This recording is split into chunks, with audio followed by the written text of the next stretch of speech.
decía, parte fundamental para llegar a un buen diagnóstico, en realidad en la medicina en general, es partir de realizar una correcta historia clínica. La historia clínica es el punto cero donde nosotros iniciamos, ¿no? Y la historia clínica, ustedes saben, tiene sus partes también, ¿no? ¿Cuáles son las partes de la historia clínica en su cuerpo? Primero están los datos del paciente, ¿no? Los datos generales del paciente. Luego, ¿qué viene?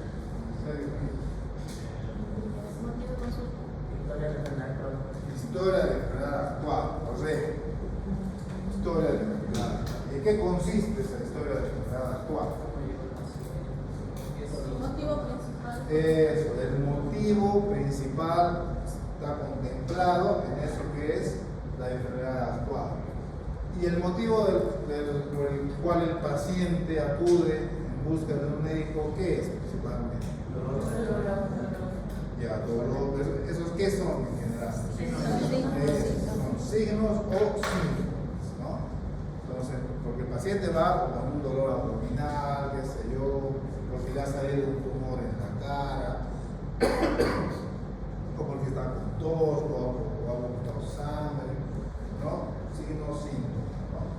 Y la historia de la enfermedad actual, como su nombre dice, es una historia, ¿no? Que va desenvolviendo en base a los signos, síntomas que presenta el paciente, ¿no? En cuanto a evolución, ¿cierto? ¿No? Tiempo de evolución. Cuando habla el paciente de dolor, por ejemplo, nosotros tenemos que indagar acerca de qué tipo de dolor, ¿cierto? ¿Dónde está localizado el dolor? ¿No? Entonces, eso es parte de lo que es la enfermedad actual, ¿no? Del paciente. Luego de esa parte que es como esa información se genera a través de una entrevista con el paciente, ¿no? Entrevistamos al paciente, el primer contacto con el paciente. ¿Por qué vino, señor? ¿Qué le duele? ¿Dónde le duele? ¿Desde cuándo le duele? ¿No?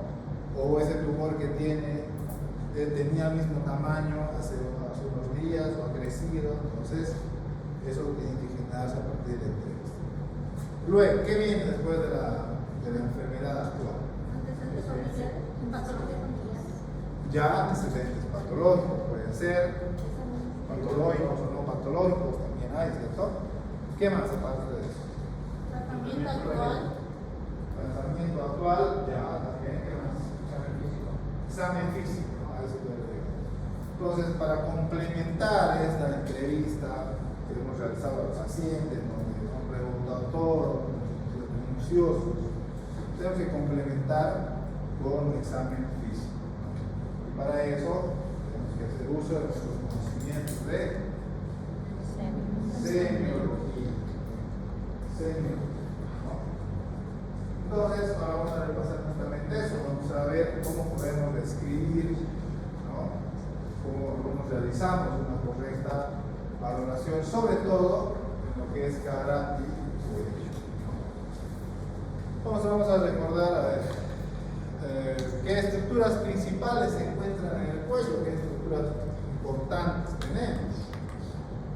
Desde estructuras glandulares, como que es la tiroides,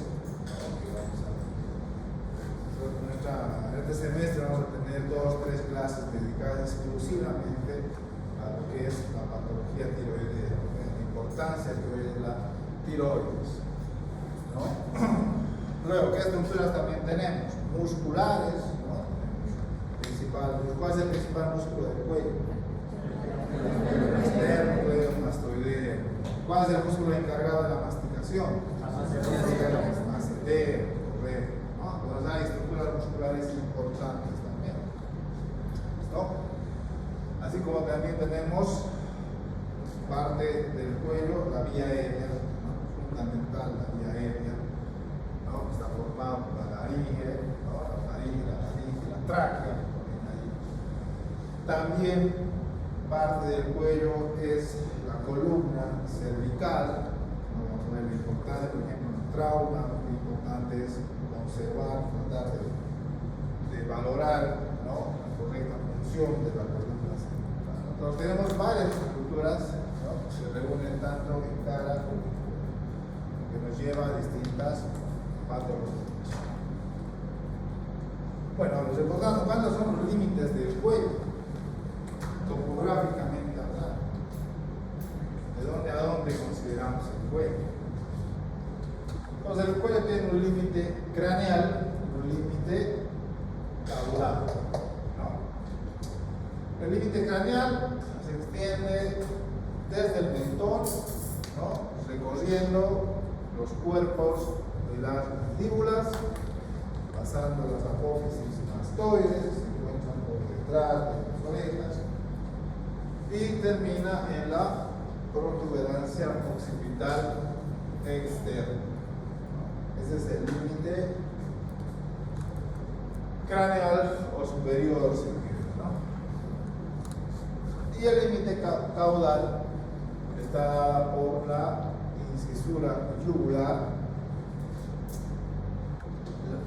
los bordes de ambas clavículas, el acromion y el proceso espinoso de la vértebra cervical izquierda. Todo eso consideramos importante que recordemos, ¿no?, qué parte empieza por la cabeza y qué parte corresponde el cuello. Cuando nosotros hagamos una historia clínica, al momento de detallar, ¿no?, sepamos en qué zona está, ¿no? Bien.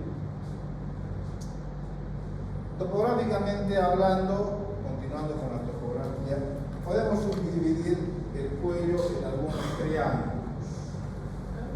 ¿Ya? Los triángulos del cuello. Entonces tenemos 4 tipos, podemos subdividir en realidad en 4 triángulos. ¿Ya? El triángulo submandibular, el triángulo supraclavicular, el cervical anterior y el cervical posterior. Esto con el objetivo de poder facilitar, ¿no?, la nomenclatura o facilitar al momento de poder describir, ¿no? Por ejemplo, pacientes, por decir, que presentan una tumoración, ¿no?, para poder nosotros describir con mayor detalle, ¿no?, podemos describir en algún momento paciente con tumoración localizada en el triángulo cervical anterior, el triángulo cervical posterior. Así hablamos todos el mismo idioma. Ahora, ¿cuáles son los límites de estos triángulos? Vamos a ir viendo cada uno de ellos y vamos también ver, vamos a recordar qué estructuras están siendo parte de estos triángulos, ¿no? Primero es el triángulo submandibular, ¿no? Todo lo que está aquí con líneas discontinuas azules, ¿no? Este triángulo está determinado por el borde del maxilar inferior, el vientre anterior y posterior de este músculo que se llama digastre, vientre anterior y posterior del digastre. A ese llamamos triángulo submandibular. ¿Qué estructura principal está dentro de este triángulo?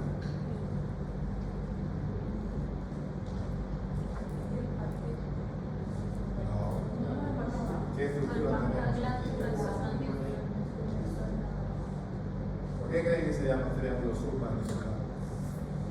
Evidente que está debajo de la mandíbula, pero ¿qué más? La glándula submandibular. Es la glándula submandibular, es una glándula mayor de producción salival, ¿cierto? Entonces, cuando hay, por ejemplo, un proceso inflamatorio, ¿no?, procesos inflamatorios glandulares, ¿no?, puede ver al paciente con un aumento de volumen en esa zona. Entonces, el contenido principalmente, como dice aquí, es la glándula submandibular. El siguiente triángulo es el triángulo supraclavicular. Su nombre indica, es un triángulo que se encuentra por encima de la clavícula, ¿no? Entre lo que es el borde anterior de este músculo que es el principal del cuello, ¿no? El esternocleidomastoideo, ¿no? Y posteriormente el músculo trapecio, ¿no? Esta es una zona, como ustedes ven, que está en continua e importante relación con esto que ven acá, que son los vasos principales del cuello. ¿Cuáles son los vasos principales del cuello? La vena yugular y la arteria. ¿Cuál es la principal arteria del cuello? La arteria carótida, ¿no? Interna y externa. Bueno. Y el siguiente triángulo es el triángulo cervical anterior, ¿no? En este gráfico, todo lo que está coloreado con verde. El triángulo se encuentra por delante del esternocleidomastoideo, ven ahí, hasta la línea media, es una línea imaginaria, por cierto, la línea media del cuello, ¿no? Y el borde inferior también de la mandíbula. ¿Qué estructuras tenemos acá? La vía aérea, posteriormente está la vía digestiva, el esófago. Entonces, por decir, una lesión a este nivel, cuando por ejemplo en emergencia viene un paciente con una herida en el triángulo cervical anterior, pues automáticamente tenemos que pensar que haya posible lesión, ya sea de vía aérea o vía digestiva. Pues a eso hay que ir asociando, por eso tenemos esta distribución mediante triángulo, ¿cierto? Y el siguiente es el triángulo cervical posterior, ¿no? Se encuentra por detrás del mastoideo, ¿no? Y por encima también de la parte de una parte de la clavícula, ¿no? Y el borde anterior del trapecio. Esta, por ejemplo, este triángulo cervical posterior nos ayuda a nosotros, utilizamos de referencia este triángulo para abordar lo que es la vena yugular. Cuando nosotros queremos hacer un acceso venoso central, que se llama, ¿no? Poner una vía central, cuando queremos canalizar la vena yugular, utilizamos esta referencia que es el triángulo cervical posterior, y entonces, ¿no? Sabemos que por el borde posterior del esternocleidomastoideo camina la vena yugular. Entonces nosotros con lo que es una aguja especial para poner la vía central, ¿no? Vamos utilizando esta referencia, con la aguja vamos buscando la vena hasta poderla canalizar. Entonces también nos sirven estos triángulos como parámetros anatómicos para realizar distintos procedimientos, ¿no? ¿Ya? Bien, pero además de esta distribución por triángulos del cuello, también tenemos otro tipo de topografía, que es también utilizada en trauma. Vamos a ver más adelante.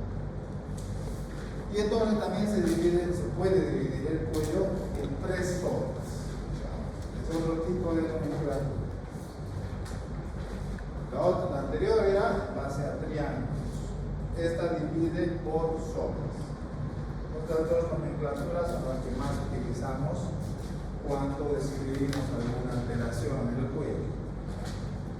Y esta, sobre todo, de las zonas, es la que se utiliza más en trauma.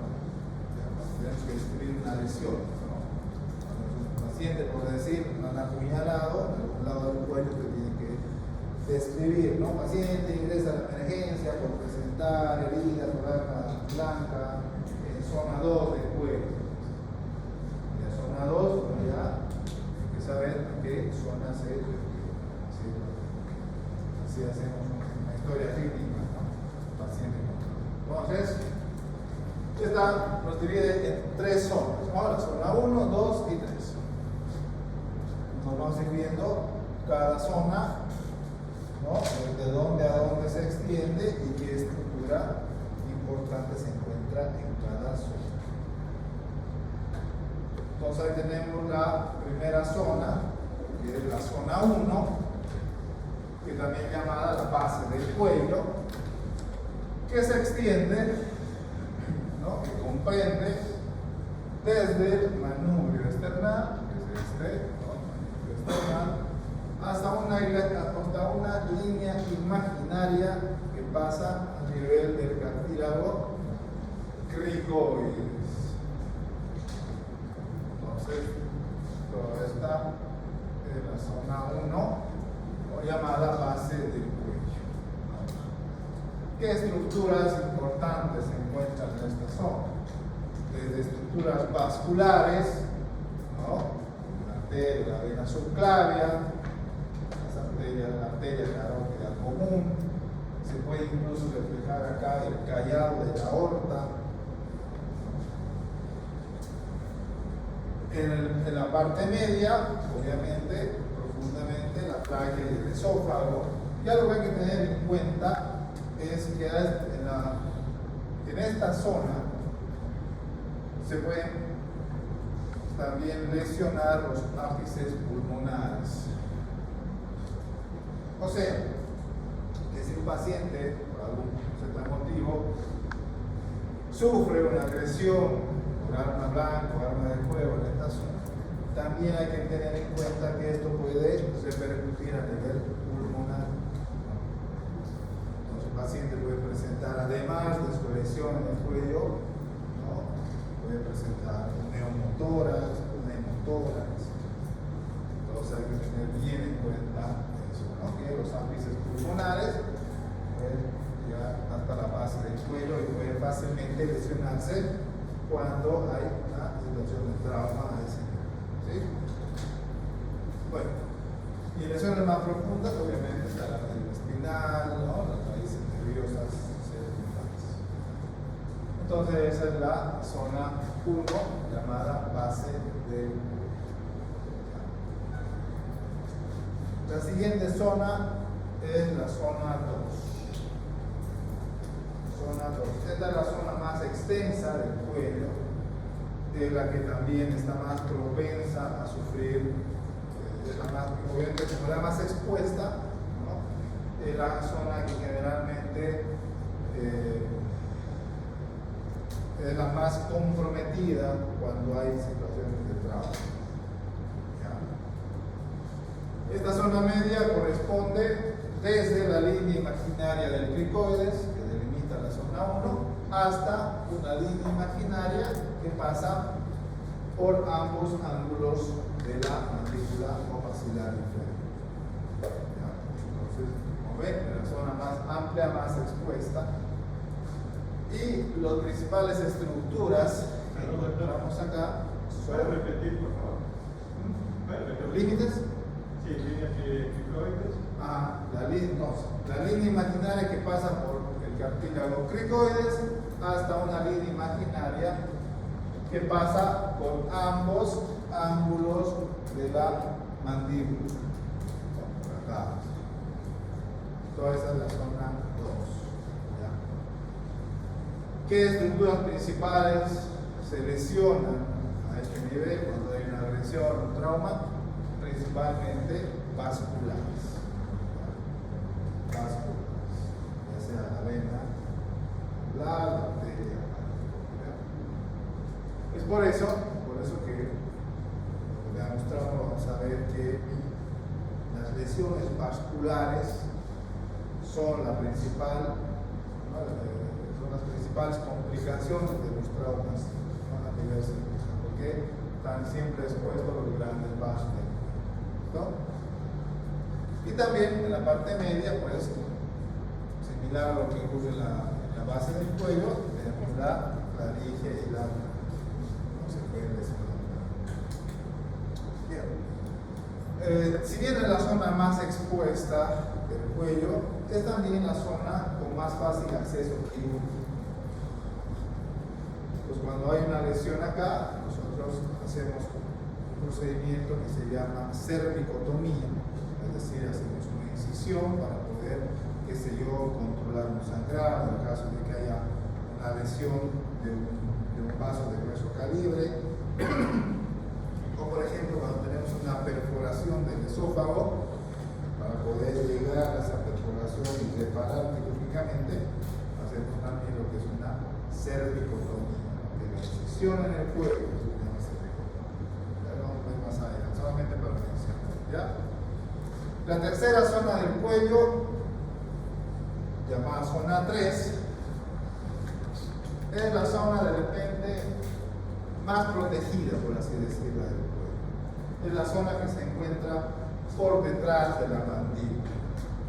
¿Ya? Y como es la más protegida, es la que menos se expone a situaciones de trauma. Entonces se encuentra desde esa base, desde esa línea, ¿no? que pasa por los ángulos de la mandíbula hasta la base del cráneo, la zona 3.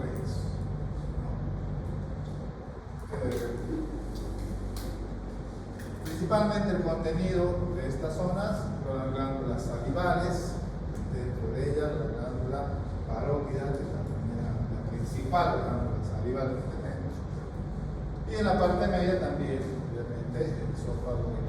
Entonces es una zona donde difícilmente hay lesiones, pero si se produce por algún motivo una lesión a este nivel, complica un poquito a los cirujanos porque es de difícil acceso, ¿no? Inclusive para poder abordar quirúrgicamente esta zona, a veces tenemos que desarticular la mandíbula, ¿no? Entrar por detrás de la mandíbula. Entonces es un poco complicado, pero como le digo, las lesiones son bastante raras a este nivel porque tienes protegiendo como un escudo siempre la mandíbula, ¿no? Bien, entonces esas son las 3 zonas del cuello que tenemos, ¿no? Topográficamente, y nos ayuda a nosotros, como les decía, para poder describir cualquier lesión en el cuello, ya sea de tipo herida, ¿no? O tumoración, para poder realizar una correcta valoración o una correcta historia clínica, describir al detalle, ¿no? Utilizando esta nomenclatura. ¿Sí? Bien. ¿Alguna duda, alguna pregunta? ¿Dudas, preguntas? ¿Entienden? ¿Está bien? ¿Ok? Ya, muy bien.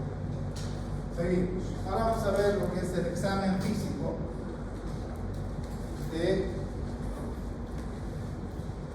cabeza y cuello, ¿no? La inspección. Y el examen físico, obviamente, vamos a empezar con la inspección. ¿En qué consiste, para recordar? ¿Qué consiste la valoración semiológica? ¿Qué hacemos con una valoración semiológica? Ya sea en cabeza, tórax, abdomen. ¿Con qué empezamos?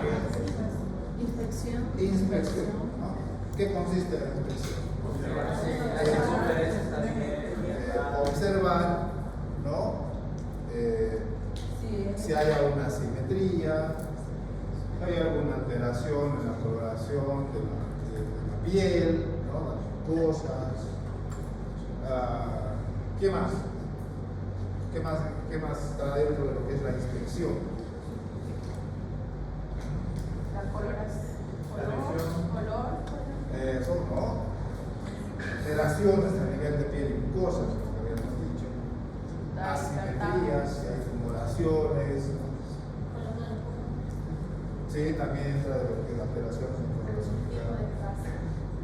ya los vamos clasificando algunos tipos de fases, tipos recto, ¿qué más? Algo que es importante y entra dentro de la inspección en la parte esta semiológica de cabeza y cuello son los movimientos del cuello. ¿Ya?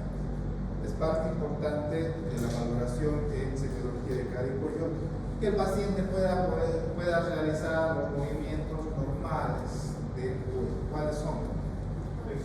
Flexión, extensión, la realización.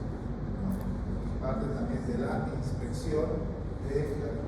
Cuando valoramos un paciente, además de ver la simetría, además de ver si tiene escleras histéricas o no, o si tiene algunas lesiones en la piel, también es parte importante la correcta movilidad de parte de la inspección, ¿no? Los movimientos del cuerpo.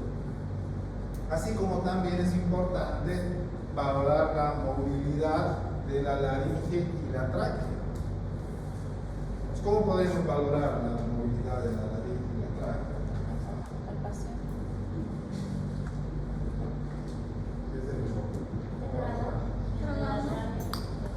Se le puede dar alimento. Ya, eso, ¿no? Pues para poder valorar, vamos a hacer que el paciente realice una deglución. Entonces le puede decir, trague saliva o le ofrece un poquito de agua. Entonces, ¿qué va a pasar? Que por el movimiento de deglución, ¿no? Hay un ascenso y descenso, pero que es la tráquea, ¿no? Hay ese movimiento. Y entonces eso tiene que estar en la línea media, ¿no? Hay patologías en las cuales puede haber un desplazamiento de la tráquea, ¿no? Patologías, por ejemplo, de orden tiroideo, patología nodular tiroidea, de crecimiento, ¿no? Que ocupa un espacio, puede hacer que la tráquea esté lateralizada. Entonces, parte de la inspección también es ver la central y valorar la centralidad de la laringe y la tráquea. Para eso nos valemos del movimiento de la deglución. ¿Sí? También es parte de lo que es la inspección. ¿Sí? Bien. La tiroides, como les decía, vamos a ver en su momento, todo lo que es patología tiroidea. A ver, por ejemplo, normalmente la tiroides, una tiroides normal, ¿es visible o no se ve? No se ve. Una tiroides normal es imperceptible, pero ya cuando la podemos ver a simple vista o distinguir, ya se torna patológica, ¿no? Y ahí vienen los grados, vamos a ver los grados, ¿no? De cuando la tiroides es visible, entonces ya es patológico. Normalmente es imperceptible, ¿no? Perceptible, no se ve. ¿Listo? Y vamos a ir viendo cada una de estas también. Entonces, la correcta inspección, ¿no? Se la debe realizar así, el examinador frente al paciente descubierto el torso, ¿no? Vamos a ver, como hemos dicho hace rato, ¿no? Si hay alguna asimetría, ¿no? Vamos a valorar si la parte de la zona 2, sobre todo del cuello, ¿no? En algunos casos, algunas patologías de tipo vascular, puede haber pulsaciones anormales, es decir, que él se puede sentir, no se puede ver, ¿no? Le da una inspección, ¿no? Cierto latido, si quiere, a ese nivel, ¿no? Como les decía, también es parte de la inspección de poder ver si el paciente puede mover correctamente el cuello o si hay limitaciones funcionales, ¿no? Es decir, limitación funcional se dice que cuando el paciente no puede realizar algún movimiento, ¿no? Ya sea de extensión, de flexión o lateralización, ¿ya? También parte de la inspección es ver si hay agrandamiento de algunas estructuras, que les decía, ¿no? Si usted puede percibir en su paciente a simple vista la tiroides, entonces eso ya es patológico, ¿no? Pues ya tendremos que hacer que valorar directamente la tiroides, ¿no? Entonces, además de la inspección, tendremos que realizar maniobras de palpación de la tiroides, ¿no? ¿Cuáles son? ¿Quién se acuerda? ¿Cuáles son las maniobras de las tiroides?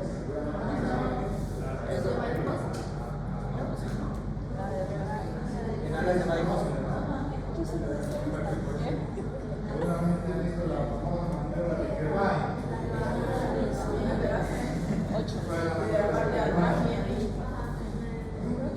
No sé cómo se llama, pero Es en alas de mariposa.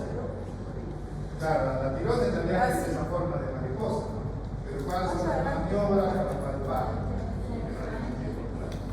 A ver, recordando así rápidamente, la tiroides se puede examinar de dos formas: con el examinador frente al paciente o con el examinador por detrás del paciente. Cuando el examinador está por detrás del paciente, se llama maniobra de Kerbine, ¿no? El examinador se pone por detrás del paciente, ¿no? Asienta los pulgares en la parte del cuello y con el resto de los dedos de la mano va realizando una palpación de los lóbulos. Tengo acá unas imágenes. Creo que es ¿no? Esa es la maniobra de Kerbine, ¿no? El examinador está por detrás, asienta los pulgares y con los restantes dedos de la mano va palpando los lóbulos, ¿no? O sea, derecho e izquierdo, ¿no? Es la maniobra de Kerbine. Luego teníamos otra maniobra, recordando un poquito, que es la maniobra de Lagre, en la cual el examinador está frente al paciente. La única maniobra en la cual el examinador está por detrás es la de Kerbine. Luego, cuando el paciente se pone frente al paciente, es la maniobra de Lagre. Y la maniobra de Lagre utiliza las dos manos.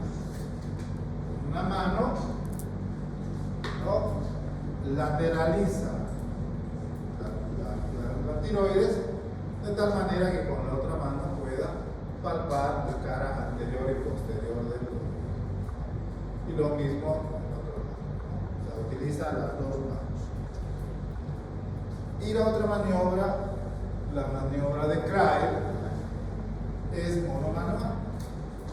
Entonces el examinador solo con una mano puede hacer la palpación igual de la tiroides. Pues ¿qué hace? ¿No? Con el pulgar desplaza la glándula hacia un lado y puede palpar con. Entonces, esa es la diferencia, ¿no? La de Kerbine, el examinador está por detrás y utiliza las dos manos, ¿no? La maniobra de Lagre está por delante y utiliza las dos manos. Y en la maniobra de Krael también se encuentra por delante del paciente y utiliza solo una mano, ¿no? Entonces eso realizamos cuando podemos ver a simple vista la tiroides de nuestro paciente, ¿no? Porque si tú quieres hacer en una persona normal, va a ser un poco complicado, ¿sí? Porque, como les decía, normalmente la glándula tiroides es imperceptible, no se la puede, ¿no?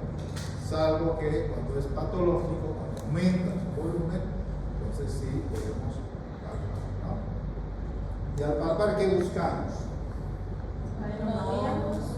Ya, buscamos irregularidades en cuanto a superficie, ¿no? Vemos si ese lóbulo es liso, por decir, o si tiene aspecto muscular, o si tiene algún tumor asociado. También tenemos que palpar la consistencia, ¿no? Si es consistencia blanda, si es pétrea, ¿no? Entonces, todo eso, datos tenemos que ir recabando a partir de la palpación, ¿sí? Eso para recordar un poco lo que es la glándula tiroides, ¿no? Como les decía, tenemos 2 o 3 clases para hablar exclusivamente de tiroides porque es una enfermedad bastante frecuente en nuestro medio. Bien, recordando y volviendo a la inspección, ¿no? La inspección. Entonces, un cuello normal es un cuello simétrico, cilíndrico, en donde la glándula tiroides es, como dice allá, no debe ser visible, es imperceptible. Pero, por ejemplo, si su paciente viene con este tipo de cuello, a ver, ¿cómo va a relatar? ¿Cómo relataría ese cuello? ¿Cómo va a escribir en historia clínica? Ya, cuello asimétrico, ¿qué más? Con desplazamiento. Solo estamos describiendo, ¿no? Aumento de volumen. Ya, no. Cuello asimétrico, con aumento de volumen. ¿Qué más? Matizado parece que está Aumento de volumen es lo más adecuado. Con desplazamiento. Tendríamos que ahí hacer la declusión que les decía, ¿no? Para ver si la tráquea está centralizada o está desplazada. ¿Qué más? Podríamos pedir al paciente que realice los movimientos, ¿no? Con este cuello, ¿ustedes creen que podrá hacer movimientos de extensión y flexión? Va a tener una limitación funcional, ¿no? Tamaño del cuello, volumen del cuello. eritematoso, pues. Eritematoso, hay cambios en la piel, su difundez, ¿no? De la piel, bien. Por ejemplo, a ver, ¿a qué se puede ver bien? A ver, ¿cómo describiría si su paciente viene con este tipo de cuello? ¿Cómo iniciamos? Asimétrica, muy bien. Asimétrico. ¿Qué más? También tiene aumento de volumen. Ya podemos mencionar lo que decía ahí atrás, ¿no? Presencia de abultamiento, o podemos decir tumoración, ¿no? O protrusión, ¿no? En la zona 2 del cuello, o también podemos decir zona submaxilar, ¿no? Submaxilar en este caso izquierdo, ¿no? Entonces podemos describir cuello asimétrico con presencia de tumoración en la región submaxilar izquierda, ¿no? Así vamos ya describiendo, ¿no? Describiendo. ¿Qué más? ¿Hay alguna alteración en la piel? No, sin alteraciones en la piel. Y tendríamos que complementar con lo que les decía, ¿no? Distribución, que el paciente haga el cuello para ver si puede realizar los adecuados movimientos. ¿Sí? Bien. Porque van a ver que hay deformidades en las cuales se altera totalmente el cuello, ¿no? Hay síndromes, ¿no? Por ejemplo, el síndrome de Klippel-Diel, que es un síndrome bastante raro, la verdad, pero en el cual el paciente aparenta que no tuviese cuello, ¿eh? Es una ausencia aparente son ya síndromes complejos, ¿no? Complejos que son bastante frecuentes, pero es necesario saberlos, ¿sí? Bien, el siguiente punto en la semiología es la palpación. Creo que está ahí bueno, parte de la palpación, ¿no? También, ¿qué es lo que vamos a palpar en el cuello? Podemos palpar la tráquea, ¿no? También si hay alguna desviación, si hay alguna abnormalidad. Si hay alguna tumoración o Exacto. inflamación en algún lado bilateral. Exacto. Entonces, si nosotros, por ejemplo, nuestro paciente viene, vamos a retornar al anterior, si nuestro paciente viene con este tipo de cuello, con una tumoración a nivel submaxilar, obviamente tendremos que realizar la palpación de ese tumor, ¿no? Buscando lo que les decía, ¿no? Primero, la palpación va destinada a qué? A hacernos una idea del tamaño aproximado. Luego, mediante la palpación, tendremos que ver si se trata de una tumoración de superficie homogénea, por decir, ¿no? O tiene una superficie más irregular, ¿no? Tipo modular, qué sé yo. La consistencia del tumor, ¿no? Si tiene una consistencia blanda, si tiene una consistencia pétrea. Otro dato importante es si ese tumor uno lo puede desplazar con la mano, si es desplazable o queda fijo, ¿no? Entonces, cuando tenemos un paciente con una tumoración, estamos obligados a realizar esa palpación buscando todos esos datos, ¿no? ¿Qué superficie tiene? ¿Qué consistencia tiene? ¿Lo puedes desplazar o no? Porque esos datos van a servir para hacernos una idea de qué tipo de tumor estamos tratando. Esto lo vamos a ver más al detalle cuando veamos el siguiente tema, que es tumoraciones en cara y cuello, ¿no? O sea, qué importante es realizar una correcta palpación, minuciosa palpación, no solo palpar por palpar, digamos, no, sino ser minuciosos, ¿no? Tratar de ver que, como les digo, les repito, tamaño, consistencia, superficie, si el móvil es fijo, ¿no? Si tiene algunos otros signos asociados, por ejemplo, si viene, a ver, si viene este paciente con esta tumoración y además encontramos la zona roja, con calor a la palpación, dolor a la palpación, ¿qué podemos sospechar? Si tiene una tumoración y además hay rigidez, calor local, dolor a la palpación, ¿qué podemos sospechar? Eso, ¿no? Un proceso inflamatorio y hasta infeccioso. El famoso absceso se presenta de esa manera, ¿no? Que es la tetrada de Celsius, ¿no? Inflamación, humor, rubor, dolor y calor. Igual, inflamación. Ahora, pero si el paciente viene solo con esa tumoración, signos de inflamación, ya tenemos que pensar en otro tipo de patología. ¿Sí? Entonces, es importante ir ya asociando, ¿no? Distintas nociones, ir asociando para poder darnos para poder llegar a una impresión diagnóstica. Porque en realidad, ¿cuál es el objetivo de hacer todo esto? ¿Por qué hacemos una entrevista? ¿Por qué hacemos una correcta valoración? ¿Por qué hacemos un examen físico? ¿Cuál es el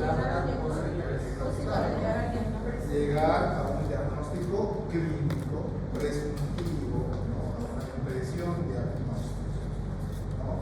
Y no nos convirtamos en lo que diagnostican con ecografía, el laboratorio. Porque antes que nada, siempre digo, está la clínica. Entonces, y lo demás es complementario, ¿no? Todas las imágenes son pruebas complementarias. Entonces es importante realizar una correcta valoración a partir de esto, ¿no? De una correcta valoración semiológica. ¿Sí? Entonces, en la palpación vamos a ir viendo todo esto, ¿no? Arrancamiento de alguna glándula, la principal glándula en el cuello, sin duda alguna, es la tiroides.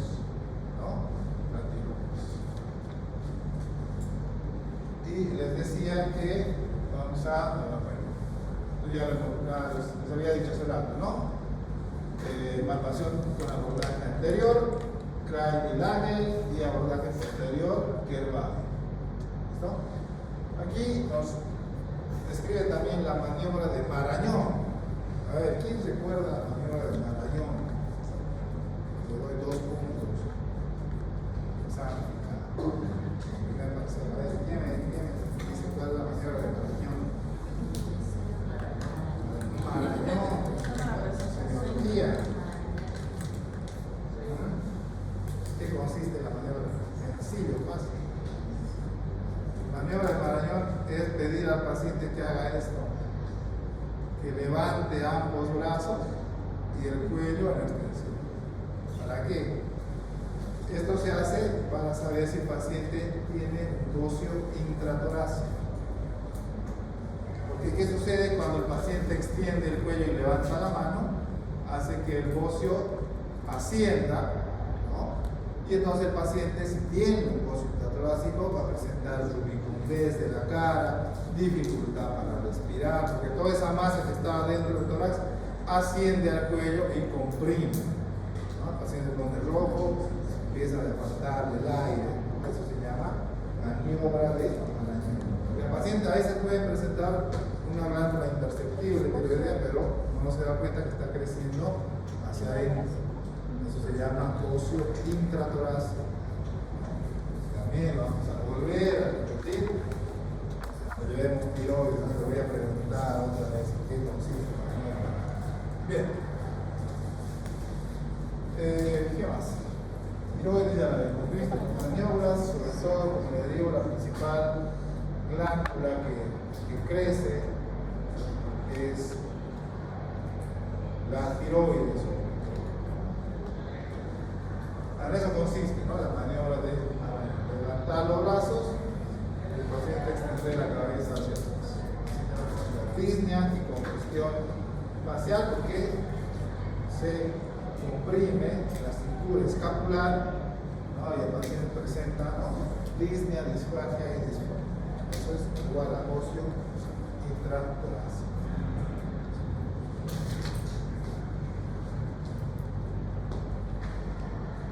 Bien, vamos a terminar acá antes de pasar a esta diapositiva. Voy a explicar esto, que va a ir a buscar un poquito más para la siguiente clase.